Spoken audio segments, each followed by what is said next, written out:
If you're experiencing hip pain specifically in the outer part of your hip, you may be suffering from hip bursitis. Fortunately, there are exercises that we can do to relieve this pain, and we're going to show you them. Yes, three of the top ones to help fix your bursitis. Say no more, Mike. Let's go to work. Okay.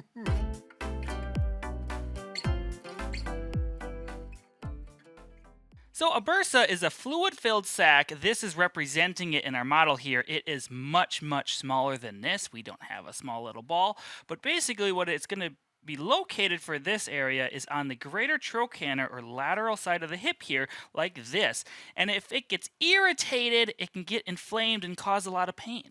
Yeah, and I think I can add we have bursas all throughout our bodies near the joints, and their job is to lubricate either a ligament or a tendon goes over the top of it, and it keeps the tendon or the ligament from getting worn out, if you will. And again, they're filled with a lot of nerve endings, and they can be very sensitive when inflamed. So a common muscle or tendon area that can cause friction on this bursa is called the IT band, and it typically runs from the lateral knee, connects into the tensor fasciae lata, which goes up around the lateral hip. When that gets really tight on people, it can cause a lot of friction in this area and cause pain.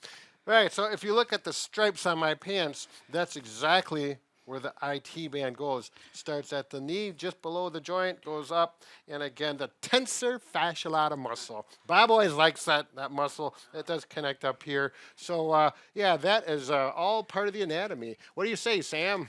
We're using you good today.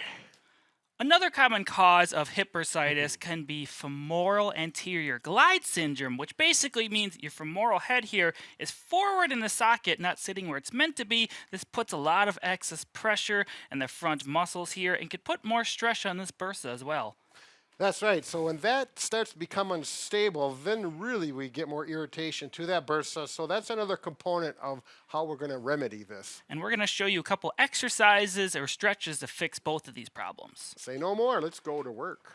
So the first stretch we're going to show is going to work the IT band, but it's also a hip flexor stretch, and we've shown it in many other videos. So what you're going to do is you're going to lay down on your back, bring both knees to your chest to start, and you're going to drop one leg off the edge of the mat and try to bend it to 90 degrees. So this is stretching my hip flexor now, but Brad, you want to talk about how it integrates the IT band? Right, yeah. And you can do this off the edge of your bed. It is hopefully if your bed is firmer, it works a little bit better. But one thing like Mike was talking about, if your knee has a tendency to pull out to the side, that's an indication that your IT band is tight, and we want to make sure that it's stretched out. And this will get that hip flexor, try to keep the knee in, and then we'll show you an exercise to stretch that IT band as well. A couple other points to notice is keep your leg in a nice straight line with your arm here. Try to bend your knee as far as you can. That'll stretch your hip flexor more. The further down you are to the bed, the more hip flexor stretch you're going to get. If that's too aggressive, you can back up. Make sure to do both sides and always reset before switching like that. Nice work, nice work. Oh, this side's tight. Yeah, here, I'll help. Oh. Just kidding, just kidding. Now, if you want to work on femoral anterior glide syndrome, we're actually going to do a stretch. It's kind of a mobilization. You're going to need a heavy-duty resistance band for this, or a belt like Brad is holding. Either will work. You're going to tie it to something sturdy in your house that won't move. Don't do a table. It's probably going to pull away. So what I'm going to do... Before we get going, Mike, I want to mention, if you had a total hip replacement, you do not want to do this.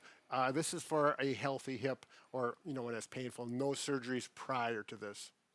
Yes. So I'm going to walk forward, get some tension on this. First, we're going to go forward. I'm going to leave this leg back and try to keep my back nice and neutral and straight.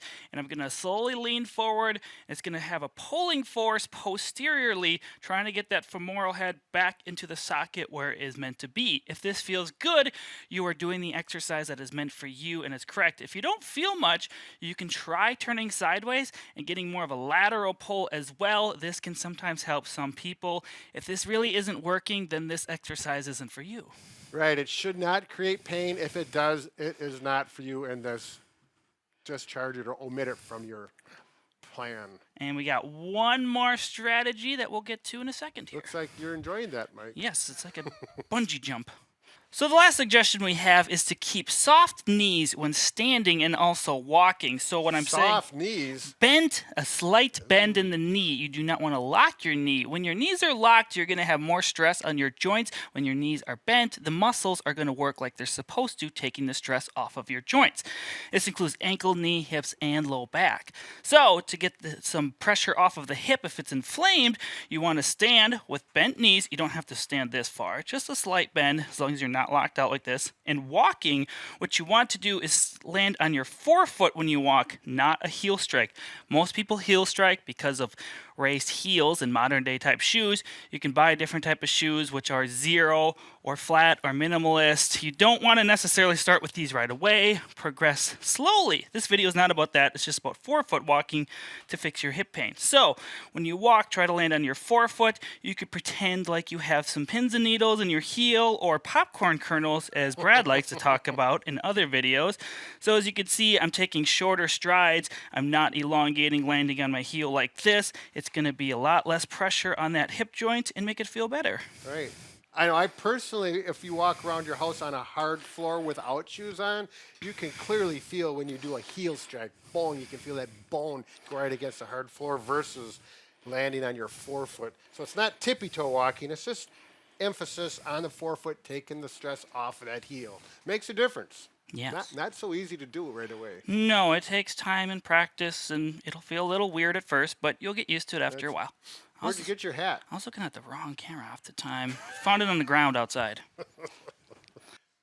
All right, so hip bursitis, we gave you 3 nice options. There's chances are that you'll find 1 or 2 of them to be the best. Make sure you use those and continue them on a daily basis. It'll get better with time.